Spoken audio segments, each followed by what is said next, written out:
Baik, saya atas nama Adam Jajuang, NIM 2021-520-098, kelas A, Perencanaan Angkutan Umum. Baik, di mana saya membacakan PPT yang pertama, sejarah angkutan umum dan perkembangannya. Angkutan massal. Yang kedua, angkutan massal pada umumnya merupakan angkutan umum. Yang kedua, definisi angkutan umum adalah sistem transportasi yang dapat dipergunakan oleh umum dengan syarat-syarat tertentu. Misalnya bisa kota Trans Jakarta, kereta api, bis antar kota, dan lain-lain. Angkutan umum berdasarkan sifat operasi dapat dibagi 3 jenis. Yang pertama, rekayasa transportasi massal. Bertujuan untuk memberikan gambaran tentang angkutan massal dan kebutuhan serta operasinya. Untuk dapat dikelola dan direncanakan sarana dan prasarana pengunjungannya dengan baik umumnya merupakan angkutan umum di perkotaan. Yang kedua, hubungan sistem kota dengan angkutan umum, di mana dibagi dua. Yang pertama, kota berkembang apabila suatu wilayah berkembang pesat penduduknya maupun institusi dan lain-lain. Yang kedua, angkutan umum merupakan suatu kebutuhan untuk dapat menghidupkan kota tersebut. Dan yang ketiga, penduduk kota. Sebagai pengguna transportasi massal, penduduk kota dibagi dua kelompok.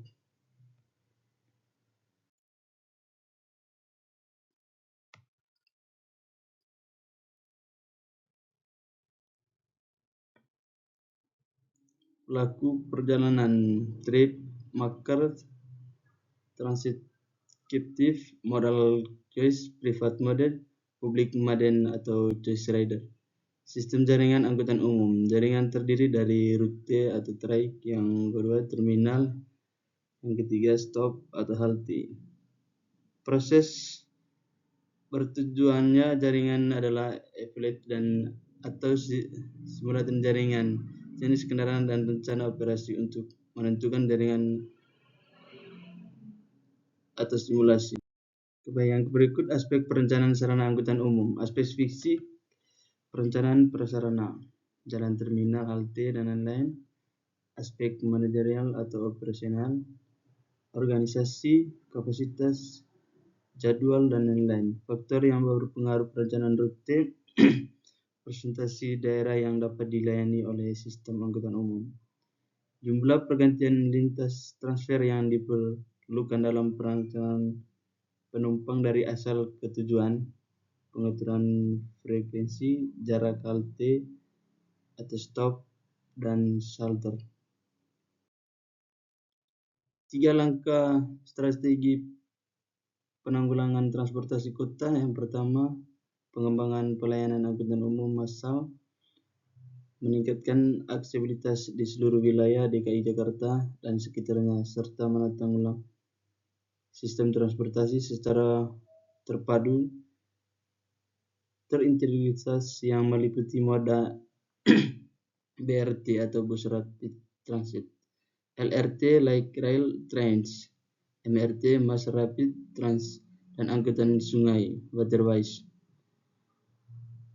Memasyarakatkan sistem angkutan umum massal, menggalakkan penggunaan angkutan umum massal. Yang kedua, pembatasan lalu lintas, mengurangi penggunaan kendaraan pribadi melalui pembatasan lalu lintas 3-in air, ganjil atau genap, dan lain-lain. Yang ketiga, peningkatan kapasitas jaringan jalan, menambah dan meningkatkan jaringan jalan underpass flyover yang dispesialisasi. Konsep dasar angkutan umum, peraturan atau undang-undangan. Aspek teknis, dasar hukum penyelenggaraan angkutan umum, Undang-Undang Nomor 22 Tahun 2009 tentang lalu lintas dan angkutan jalan.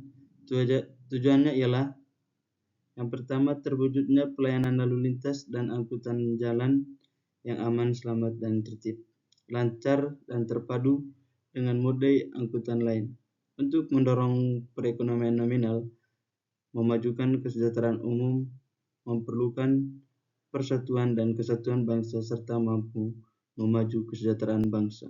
Terwujudnya etika berlalu lintas dan budaya bangsa. Yang ketiga, terwujudnya penegakan hukum dan kapasitas hukum bagi masyarakat. Prinsip dasar angkutan umum dan massal. Angkutan umum diselenggarakan oleh pemerintah bertujuan untuk memenuhi kebutuhan pergerakan masyarakat. Yang kedua, angkutan umum bukan sumber pendapat bagi pemerintah untuk daerah.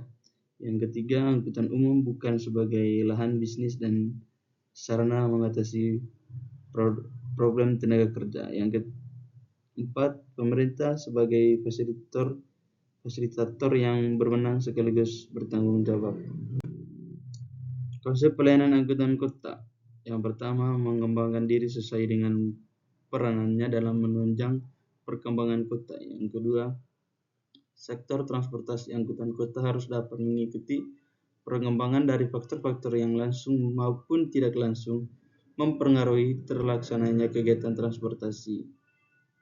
Tujuan dan perencanaan angkutan kota. Tujuan utama keberadaan angkutan kota adalah menyelenggarakan layanan angkutan yang baik atau amat cepat, murah, dan nyaman dalam layak bagi masyarakat. Karena sifat yang masalah keberadaan angkutan kota selain mengundang arti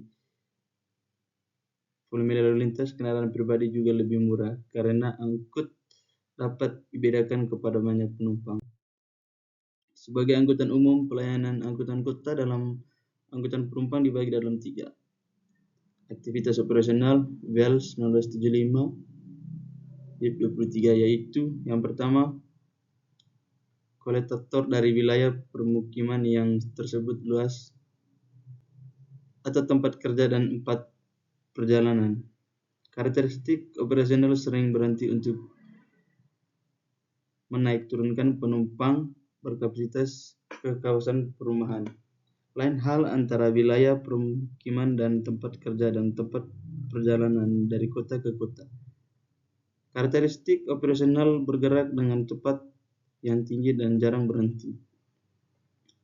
Distribusi. Yang ketiga, distribusi ke tempat kerja dan tempat perbelanjaan atau wilayah permukiman. Karakteristik operasional yang melakukan pergantian tidak terlalu sering. Angkutan penumpang dengan kendaraan umum. Angkutan penumpang dengan menggunakan angkutan umum AU adalah angkutan penumpang dengan menggunakan kendaraan umum dan dilaksanakan dengan sistem sewa atau bayar. Yang kedua, pada angkutan umum massal biaya angkutan menjadi beban tanggung bersama, sehingga sistem AU menjadi efisien karena biaya angkutan menjadi sangat murah. Yang ketiga, selain itu pengguna jalan pun relatif efisien atau keberadaan AU, apalagi bersifat massal, berarti pengguna jumlah kendaraan lalu lalang di jalan. Hal ini sangat berkaitan dengan pengendalian lalu lintas. Pelayanan angkutan umum di Indonesia.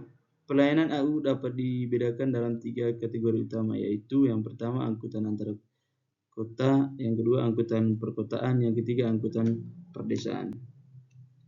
Antar kota, antar provinsi, yakni angkutan antar kota yang melampaui batas administrasi provinsi. Yang kedua, antar kota dalam provinsi, yakni pelayanan jasa angkutan antar kota dalam satu wilayah administrasi. Standar pelayanan minimum angkutan umum perkotaan.